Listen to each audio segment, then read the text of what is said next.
Bismillah. Fadal.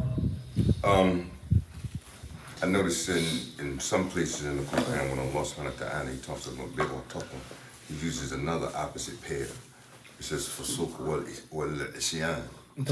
Now, and I couldn't figure out the difference between the two because looking them up, they almost meant the same thing. Mm-hmm. And I know that if you use two different words, they don't mean the same thing.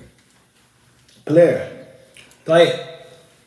So, an excellent question with regards to Allah Azza wa Jalla speaking on birr and taqwa and using contrast terms in pairs, ithm wal udwan or fusuq wal udwan, etc. Specifically, ithm wal udwan. What is the difference? Is there a difference between two, so on and so forth? In brief, it's a yes and a no answer. Definitely a yes and no answer. And that's because there's some quranic terms that when Allah Azza wa Jalla mentions them together in the same sentence, same ayah, they have different meanings. But sometimes if Allah only mentions one of them, then they're interchangeable and synonymous, quote unquote. They have the same meaning, such as Muslim, mu'min. Muslim, mu'min, being mentioned together. These are the Muslims and these are the mu'mins. Higher rank. Be merciful to the believers. A believer came into the masjid. Muslim, is he really? He's a believer or a Muslim. So sometimes if it's one of them mentioned, then they cover both. And if they're both mentioned together, they can have different meanings. That's first and foremost. Secondly is, as we mentioned before, some scholars, they differ on, does the Quran contain synonymous words? Some say yay, some say nay. Are there words and terms that are synonymous, they have the same meaning? Some scholars argue and say, no two words in the Quran are synonymous. Allah mentioned this word in this place specifically, even though it's translated in Arabic, not in English, as the same thing, it's different. Allah mentions here, thiyab. And another ayah Allah mentions libas. Thiyab and libas. Linguistically, similar. But they argue and says Allah mentioned libas and he didn't mention thiyab. And they say they're not synonymous. Why get that? And from it is ithm and udwan. That's a long discussion. Last point in summary is that you'll find different interpretations from the early Muslims, the pious predecessors, with regards to ithm and udwan or birr and taqwa. And like we explained before, they're just giving you examples of what ithm is and what udwan is. So you may read it in Mujahid, Ikrimah, Qatada, Sa'id ibn Jubair. He said ithm is that which is in public, udwan is kada. Ithm is that which pertains to the self, udwan is that which is done to others. Wahakada. Wallahu ta'ala, that's in brief. And you can get lost just in that one concept alone. Wallahu a'lam. So, back to the mentioned birr or taqwa, how are they separated in meaning? As I just explained. I know, but I'm just saying, how would you, when they're put together, how would you separate the meanings? Because they mean goodness sometimes or obedience, separately.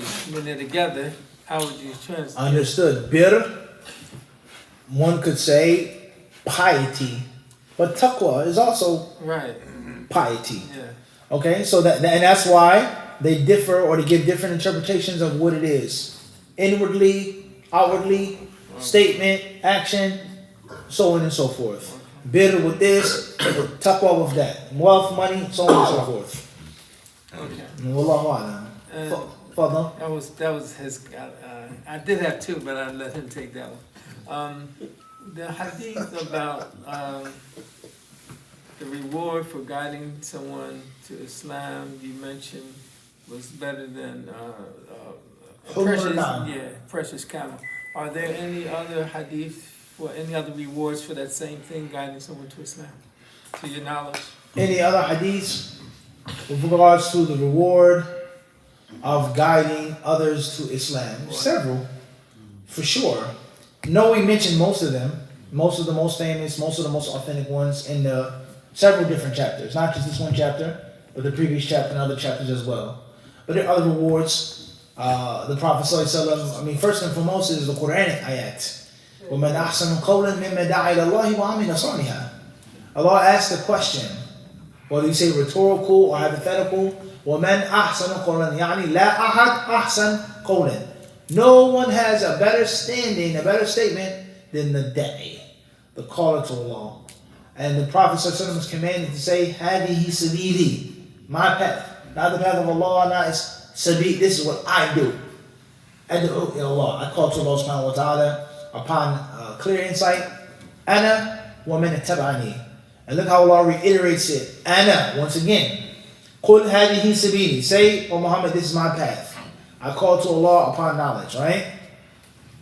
Ana wa man ittaba'ani. Me and those who follow me. So Allah mentioned what? Again and again, that this is my way, my way, my way. So from the greatest virtues of dawah is the concept that you're taking the role of the messenger. And that was one of his main roles, was dawah, was giving dawah in all circumstances and all instances. And in different hadith, with regards to calling others, inviting others, so on and so forth. But most of them, the most famous and popular ones, the most authentic ones, we'll mention here. Wallahu ta'ala. That's in brief. Inshallah, anything else? Check out a question. Nah, Mahi. Is the on death, on the journey of the soul, do the soul ever reach the seven heavens and get wrapped up? And does the soul reach the seven heavens, and does the soul get wrapped up, so on and so forth? The soul ascends, that's a fact. Muslim and non-Muslim, wicked and pious. The soul of the believer, the gates of heaven will be opened up, and the soul of the disbeliever, the fajr, the munafiq, the gates will not be opened up. As far as the soul being wrapped up, so on and so forth, then in the famous hadith, Bara bin Azib, it's mentioned that the angels that look a certain way, that smell a certain way, they will bring things to the deceased, and they will wrap up the deceased. That's mentioned. As far as the body being wrapped up and its ascension in heaven of the soul, Allahu A'lam. and what point do it comes back down? What point does it come back down? I don't know the specifics of that. I don't know. What's important is, Allah mentions that those who reject faith, the gates of heaven will not be open for them. لا تفتح لهم أبواب السماء ولا يدخلون الجنة حتى يلج الجمل في سم الخياط. Allah says the gates of heaven are not open up for them, nor shall they enter paradise until a camel goes through the eye of a needle. In the 7th chapter, right? So they ascend, and the kafirs, what? Their soul is not allowed. Wallahu a'lam.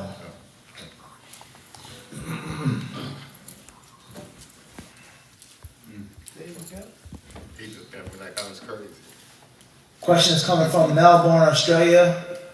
Initials SN. Assalamu alaikum Mufti. I have an upcoming internship to which the company will be providing us lunch. I emailed them that I can only eat halal meat and recently got an email saying that all the chicken is halal.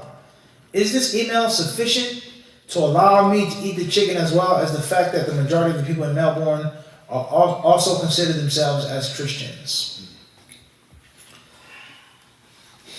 As long as you ask them and you made a emphasis on it, and there's no, I can't say need to lie, because there's always a need to lie, right? One way or another. Why would somebody lie? Some people just lie as a sport, just for the fun of it, unfortunately. It's not a necessity. Lying out of necessity, based off of just lying what? Just, just to lie. But the concept of a workplace professionalism, them saying, no, we can't do this, or even if the non-Muslim said, what's halal? What is halal? What do you mean halal chicken? I thought you couldn't eat pork. So the fact that he's mentioning that it is halal, and inshallah there's no reason for that non-Muslim to lie to you, perhaps that's enough. The testimony of a non-Muslim is not like the testimony of a Muslim. The testimony of one Muslim is not like the testimony of two Muslims. The testimony of an average or sinful Muslim is not like the testimony of a righteous Muslim. Alright? So if you want to take precaution, take precaution. You can't lose, inshallah, with fish. Not tuna fish, though. These days, Subway. And others as well. Subway just got exposed. Oh, who knows, huh? It wasn't tuna fish. I need actual fish, not a fillet. Bring me the whole head, huh? Of the fish. What's important is that bi'idhnillahi ta'ala, hopefully perhaps that's good, inshallah. as long as you express to them your dietary restrictions.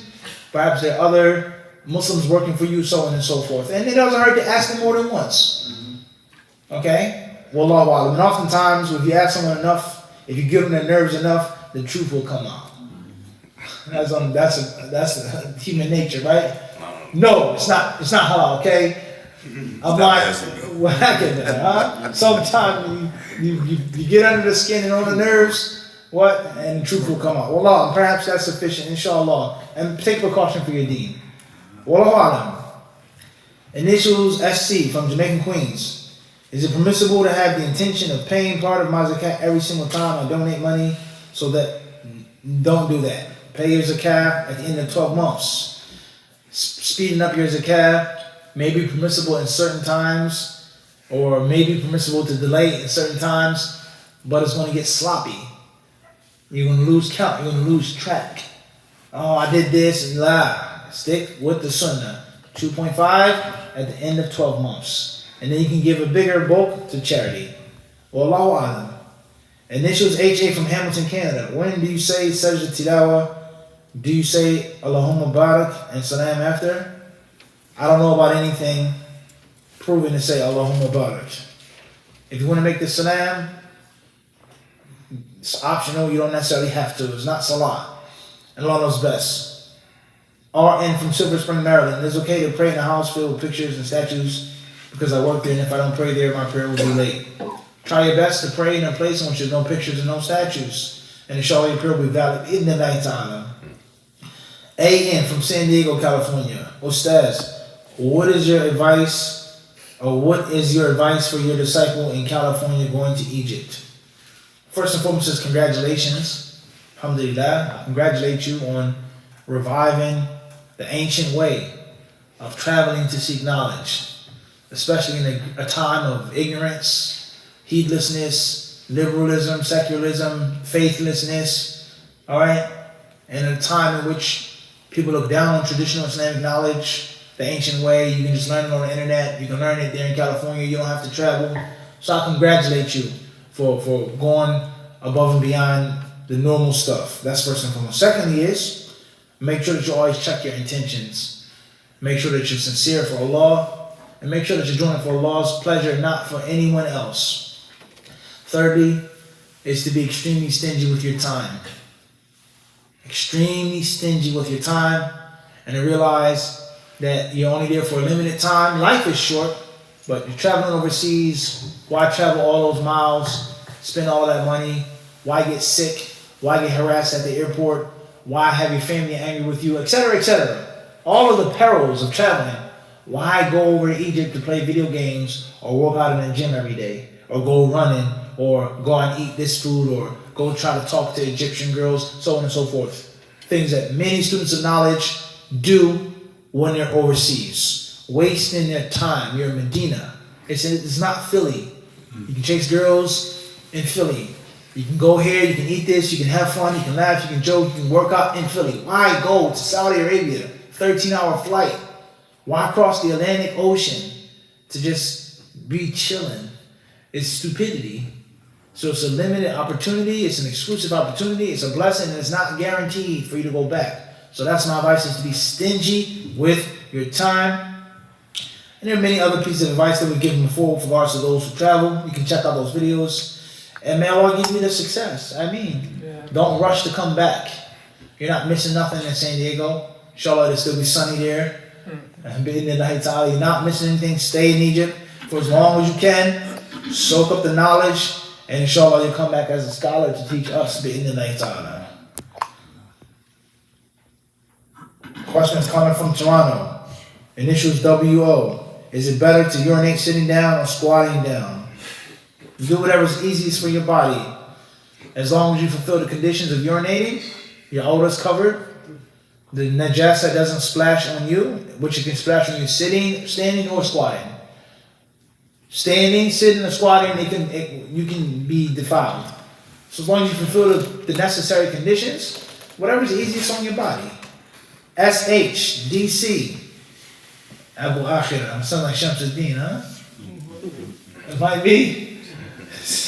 Should we answer it or not? Mercy or justice? You have the whole Mercy, thing. mercy, Mercy? mercy. What would you say? Huh? Justice or mercy? Akif? You sure? Sorry. Anyway. The whole question is here. It says, Assalamu alaikum, can you expound on this hadith and its authenticity? Salim bin Abdullah ibn Umar from his father that his grandfather told the Messenger of Allah who says, whoever says, Yeah, see, I didn't see the rest of it. Khalas, you gotta get your keyboard together, It Shams. fell off. I try to be merciful to you. Now, right? Khalas, the sword, huh? Bismillah, Lord, huh? That's it, Khalas, Shams. ID from Atlanta, Georgia. If a prison has wudu and they need to apply ointment on their privates, does it break their wudu? If you touch your private part without a barrier, intentionally your wudu is broken. That's a long discussion among the people of knowledge with regards to that issue. That's the opinion that I follow. Intentional, uncovered touching of the private area breaks the wudu, even if it's medical necessity. Put on a glove or something, use a rag or a Q-tip or cotton swab or whatever you have to, gauze, whatever you can, inshallah. And Allah knows best. That's the safest thing to do. Question is coming from ID from Atlanta, Georgia. What is the specific dua for success? There's several different du'as. The Prophet ﷺ asked for well-being in this world and in the next. Wallahu a'lam. Question is coming from San Diego, and this is BMA. Salam, the importance of morning adhkar in the battling the shaitan. Answer the question is in the question. Assalamu alaikum, Sheikh A.M. from Schenectady, New York. Good job on the khutbah today. Walaikum salam, jazakallah khairan. Thank you very much. And this is Ari from Boston, Massachusetts. How do you script out and plan topics for Jumu'ah? Oh man, that's rough. Well, for many years I've suffered from writer's block, quote unquote. And that's very paradoxical, very, very strange, because the crazy thing about it is I know I have to do the khutbah every week. It's not like it's a mystery or a surprise. You're the backup, you're the deputy imam, different students of knowledge, some masjids, they have 3 or 4 brothers, graduates sitting around. Brother Flan can't come. Can you do it? You call me, hey Sheikh, I need you to cover me, so on and so forth. I know that I have to do khutbah every week. But oftentimes, idea or topic just doesn't come. Or too many topics, or whatever. It's not like giving a class, it's different. We're going to do this. Let's pick this. Let's talk about this. What do you think in the class you're going to check? I have this. Thousands. But for some reason, the khutbah just get blocked. So sometimes I don't plan it out because I can't. And bismillah. Or sometimes I make it an idea. I may have a general idea what I want to talk about. This is an interesting hadith we mentioned in this class that I read here. This is an interesting story. Or something that's going on in the news, etc., etc. And sometimes I may plan it out and it may change at the last minute. The brother at the masjid says, Mufti, can't speak about this. Or you see your brother, or this happens to you, or you may be feeling a certain way. Alright? And I'm just being honest. I'm not saying it's like, oh, just freestyle or khutbah. I'm just being honest, okay? As far as when I do have an idea, like I said, rat's head, ox's neck. The general things that you want to talk about, that you need to cover, general needs and wants, problems with the Muslims, but at the same time, I don't like my khutbahs to be redundant. I don't like my khutbahs to be what everyone else is talking about and saying the same thing, generalizing this stuff. I don't like that. That's not my style, without shaming nobody else. And if you notice, not bragging, I'm just saying, there are many khutbahs that I've done, many hadiths, many different topics that are very rare and unique, that you'll find no one speaking on and talking about and discussing. And that's just, I just try to attack it from a different angle. Try to get people's attention, try to get the message across in a different way, and try to speak on things that people overlook. People look down upon, people scorn. I did a khutbah once on salt, the value of salt. Did a khutbah once on dogs. Not dogs are evil, dogs are shaitan, you can't have a dog, but the virtue of dogs. And the impermissibility of having dogs as pets. And many other khutbahs, different things, unorthodox, outside of the box. So on and so forth. But never, inshallah, have we done a khutbah not based off of kitab and sunnah. Walillahi alhamd. And over the years, we always try to base our khutbahs what? Directly what? Qala Imam al-Bukhari. So we're giving you right from the source. Boom. No this, no that, no fluff. You're getting it right from the source. So these are some of the things that I try to do. And my years of teaching and studying and learning, etc., everything is infused. A khutbah could be 5 minutes of faida, 5 minutes of faida could be a khutbah. A class could be this, it could be summarized, it could be extended. Let's say what? Rat's head, what? Ox's neck. He still ain't got it. He still ain't got it. He still ain't got it yet. Rat's head and what? Ox's neck. Think big, and then what? Think small, and then what? Think big. Inside of the box, and then what? Outside of the box. Why can that? Wallahu alam. Next question from online. Question says, and I think we've spoken on giving khutbahs. Maybe we'll make a playlist, a series on how to do a khutbah, how to put together a khutbah, how to make your own style, what are the basics needed for a khutbah, and what are the things that you can add yourself. Maybe we do a workshop on this, because it's very important. And many brothers, they graduate from overseas, from Medina, and this is a fact. Many brothers, they come home, they have the certificate, but they don't know how to do a khutbah. They've never done a khutbah before. And it's rough when you come back to a big masjid, fancy masjid, big center, parking lot, pool, you're the imam, the resident scholar. They're looking for Sheikh al-Islam. And you get up there, you're sweating bullets. It's a crazy story. This is a true story, Sheikh. Stay with me. True story now. Just imagine this. I'm not going to mention the brother's name. Brother had studied overseas for some time. He wasn't a graduate, but he studied overseas. And his father was instrumental in the masjid. So of course they wanted him to be, be better than his father, etc. Everyone had big hope for him. But he was like, look, I'm not him. I'm not the one that you're looking for. I'm not the golden child. But they kept trying to say, rather what? You are the golden child. So one day he had to do a khutbah. And he was doing the khutbah. And he did he said, I did it from a book or whatever. So he's doing the khutbah, started talking. And he was super nervous. Sweating, stuttering, not making eye contact, etc. So in the middle of the khutbah, he said, Allah says this. He said, wait 1 second, guys, hold on. He turned around, on the member, opened up a book for a couple of minutes, turned back around, the messenger of Allah, so on and so forth. So the moral of the story is clear, is that anybody can be nervous. Anybody can make a mistake. I make mistakes all the time. Stutter, misquote something, it happens. But for you to go in naked, no training, that's a problem. And experts on public speaking, they say, and don't forget, the khutbah is Islamic, it's spiritual, but at the end of the day, it's still what? Public speaking. Rules do apply. And they say, speakers who have not prepared deserve to be scared. Yeah. And that rhymes. Speakers who are not prepared deserve to be scared. Speakers who are prepared, they may be a little nervous, but it's not unfair because I'm prepared. And the khutbah is not a show. You reminding people, you get down, khalas, akim salah. You liked it, you didn't like it. Mashallah, it was a spellbinding khutbah, or I did my job. So it's food for thought. And what's meant by preparation, it doesn't necessarily mean, it's just talking about general preparation. So how can you be a student of knowledge and have no idea on how to give a khutbah? You have no idea on public speaking. Something's wrong. Something's off somewhere. May Allah help us all. Nah, Sheikh, further.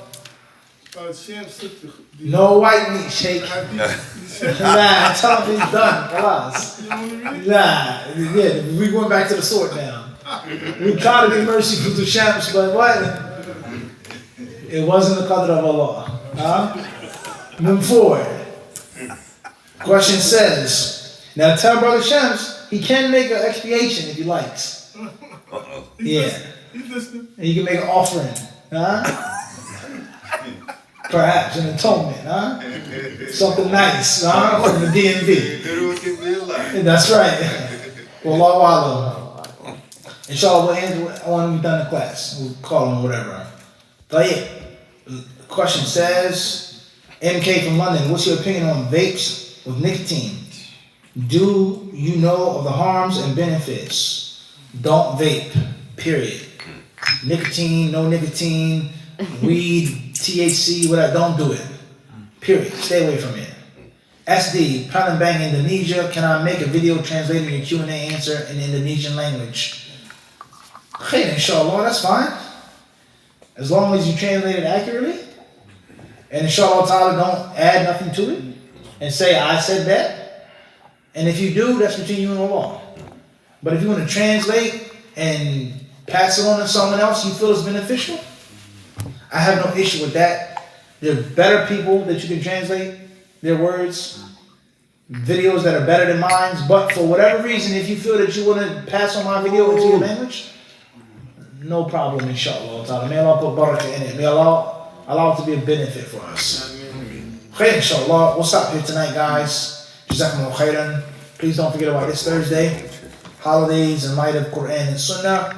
Thursday at 9:30 p.m. Eastern Time. And that will be on HadithDiscipleshop.com to sign up for the exclusive class. Also, this Monday we'll be starting Usul or Ulum al-Quran semester 2. The second semester of Ulum al-Quran will start this Monday. It's not too late to sign up for that as well. And inshallah, look forward to other classes and seminars. Usul al-Fiqh coming as very soon. Be nice to putting together the curriculum for that.